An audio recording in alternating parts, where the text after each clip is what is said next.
ka-coffee, magandang araw po sa inyo. Luzon, Visayas at Mindanao, magandang araw po sa inyo. Natatandaan ninyo, nang isang araw si PBBM nagpunta ng Siquijor. Kasi event yan dyan sa San Juanico Bridge, di ba, yung inspection dyan sa Samar Leyte. Dumiretso yan ng Siquijor. At doon sa Siquijor, yung malalang problema sa kuryente. Nagalit na nga ang presidente dyan nagbigay ng ultimatum bilisan ninyo yan, short-term solution habang ginagawa itong long-term solution. Ibig sabihin, palyado yung supply ng kuryente dyan sa Siquijor na to the point na umaabot ng brownout 8 hours mahigit sa loob ng isang araw. Saan ka pa? And apparently, kumpanya pala ng mga bilyar yan. Actually, mabait ang palasyo Nang una hindi pa pinangalanan yan na kumpanya ng mga bilyar yan. Kasi mahahalungkat na naman yung issue sa tubig. Yung prime water. Diba? Sa mga bilyar din yan. Na nagbigay ng pasakit sa ulo itong prime water na yan, yung prime water na yan, sa marami mga Pilipino. The same way na ginawang perwisyo dyan sa Siquijor. Sa mga bilyar din pala yan. Diba? Ganyang katalino sa pagdinegosyo itong mga bilyar Diba? Diverse yung negosyo. Mga essential Essential utilities ito. Tubig at kuryente. Diba? Talagang kailangan ng tao. Magaling talaga dumiskarte yan. Pero hindi sila nakalusot dyan. Binira siya dyan ng palasyo. Dapat lang ito yung sinasabi ni PBBM. Pag mali ang ginagawa, i-call out. Now, ano yung ginagawa ng administrasyon? May immediate solution na agad ang presidente. Pinuntahan mismo ng presidente yan. Matagal nang nangyayari yan. Previous administrations nangyayari yan. Pinuntahan ng presidente. Headline ito, PBBM and NEA. NEA, paano bang basa dito? NEA. NEA. Successfully resolved Siquijor power crisis, securing supply for families and businesses.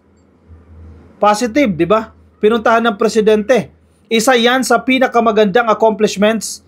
Agad-agad agaran, hindi na pinatagal ng ating presidente. Mamaya pag-usapan natin.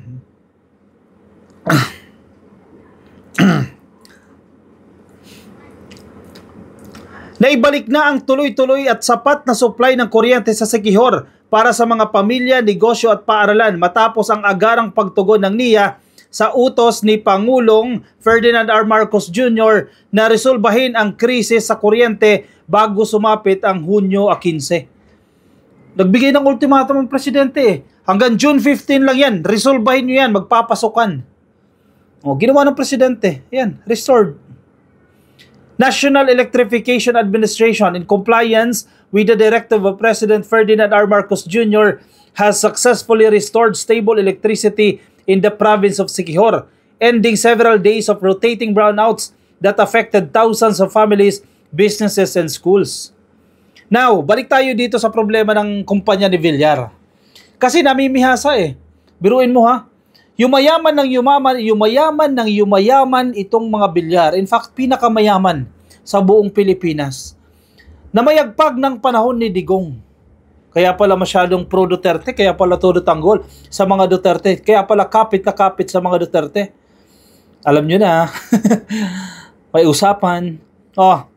Hindi sila nakalusot dyan. Nasa Rappler, buti nga may nagbalita. Kasi tinignan natin ibang pahayagan, hindi lumulusot yan.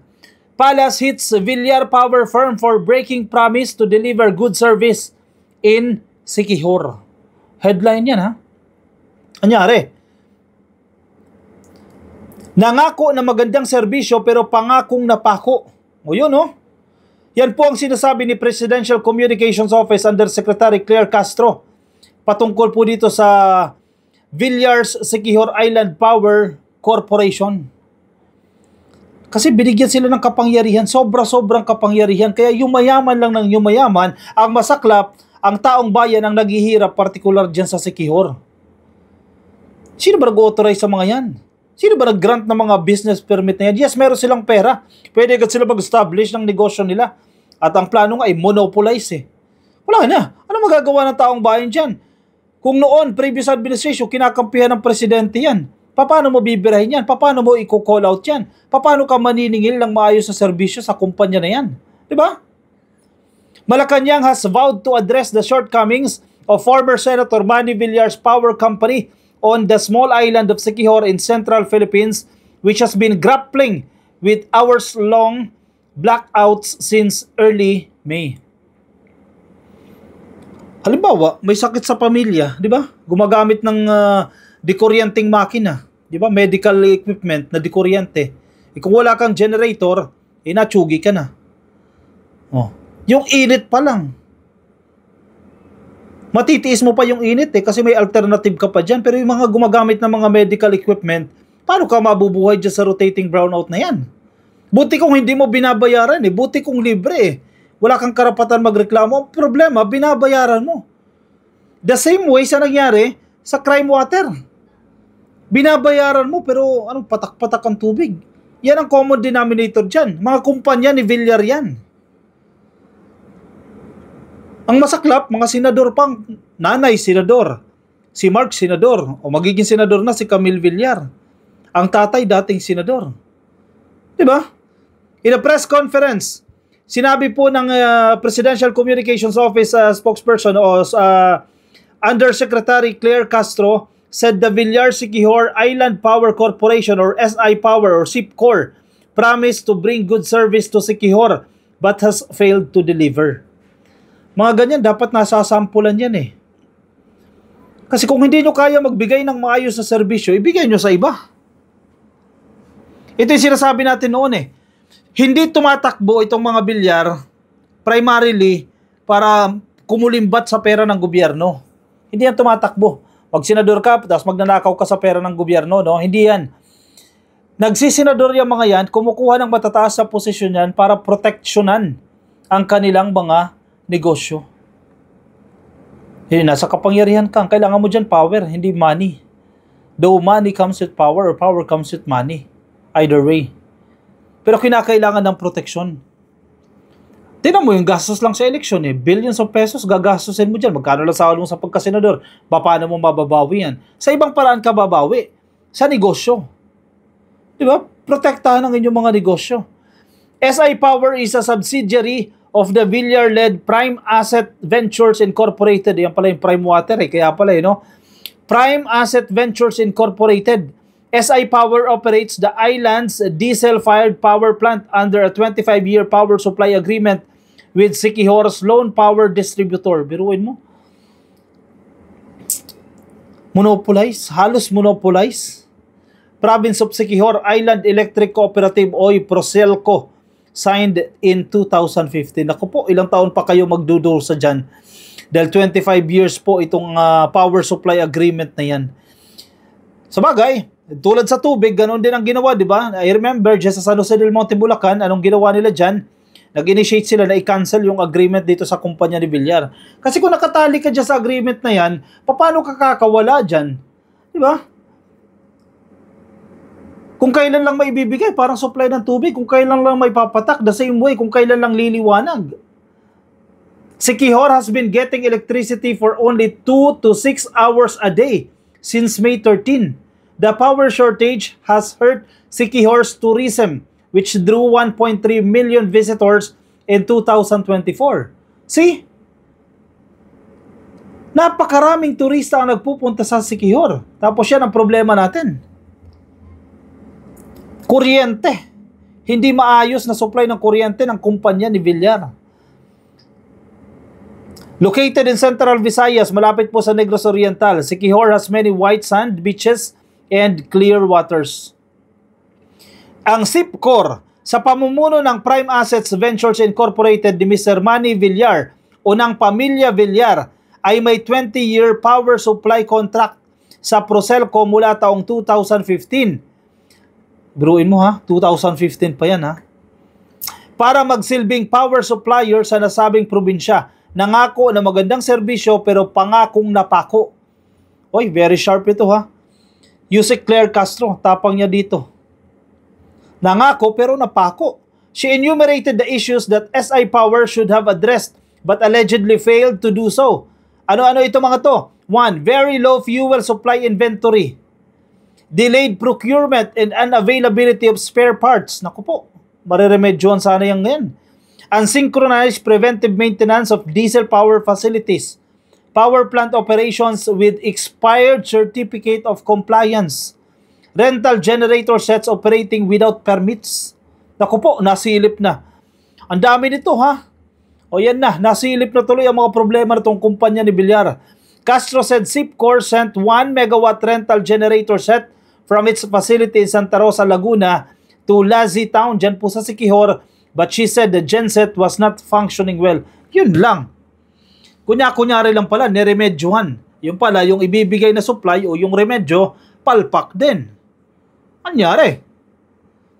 Sa ngayon, ang pinakadalang genset, ng SIPCOR ay may problema rin. Hindi gumagana ng maayos kaya i-issue ng show cause order ng ERC o ng Energy Regulatory Commission ang SIPCOR. Castro said a genset of the National Electrification Administration or NEA was being brought to Siquijor via chartered landing aircraft TAG. This is a 2 megawatt modular generator set from the Palawan Electric Cooperative, which is being lent to Procelco as a top-gap measure while SIPCOR is preparing its generation units, sabi po ng NEA. At yan nga yung binalita natin kanina, na-resolve na agad yan. Dahil ang presidente mismo, si PBBM mismo ang nagpunta dyan. At sinabi niya, ayusin ninyo yan bago mag-June 15, bago magpasukan. In fairness, mabilis kumilos. Pero mo, kailangan pa talaga presidente ang pumunta dyan? Sabi ni Castro, the President has ordered that this genset be installed and commissioned before Sunday, June 15, to help address the power shortage dyan po sa Siquijor. Oh, nagiging consistent na itong kumpanya ni Villar ha. No power, no water. Sabi nga dito sa balita ng Rappler. Ano na? Buti na lang kino-call out siya ng administrasyon na ito.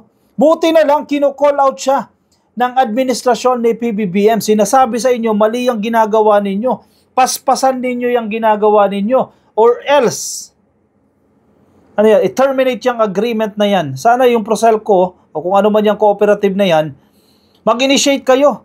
Hanap kayo ng ibang supplier. Baka hindi kaya yan ng kumpanya ni Villar. Diba? Maglakas ang loob na kayo dahil presidente na mismo kakampi nyo. Oh. Nagpunta mismo ang presidente dyan at alam niya ang paghihirap ng mga tao dyan. At sinusolusyonan niya agad dyan. Short term yan. Yan ang sinasabi ni DOTR Secretary Vince Dizon nung interview natin sa Salamat PBBM podcast Pansamantala lang itong mga genset, itong mga generator set pero may long-term solution dyan. Ayan, sana mapalitan ng supplier. Namimihasa ito porket halos monopolize nila, porket mayaman O sige lang, kung ano lang ang gusto nilang gawin, yun lang. Nako, hindi dapat ganyan yan. O siya, sige, baka marami pang magsulputan dyan. Tubig, kuryente, ano pa ba? Yung mga problema dyan sa kumpanya ni Villar, yung TUT na pong naglalabasan yan. I-komento po ang inyong mga opinion, ang inyong mga reaksyon. May mga gusto po kayong sabihin. Ilagay lang po yan dyan sa ating comment section. No? Yung mga nasa Facebook, pasuyo na lang. Baka di pa po kayo nakalike sa ating Facebook page. Dumarami na po tayo sa Facebook. Mag-80,000 na po tayo dyan. Pa-click lang po ng like and follow sa Facebook. Yung mga nasa YouTube, pasuyo na lang din po. Subscribe lang po kayo. Marami pong nakikinig sa atin, hindi pa po nakasubscribe. Just click the subscribe button. Yung nasa TikTok, ayan, mga nakikinig din ng video sa TikTok. We are also in TikTok, no? Click nyo lang po yung subscribe dyan sa TikTok. O siya, sige. Ako'y magpapaalam muna sa inyo pansamantala. Magkita-kita ulit tayo ka-coffee bukas. Antabay tayo sa mga magaganap na balitang politikal dito po sa Pilipinas. See you ka-coffee. Paalam.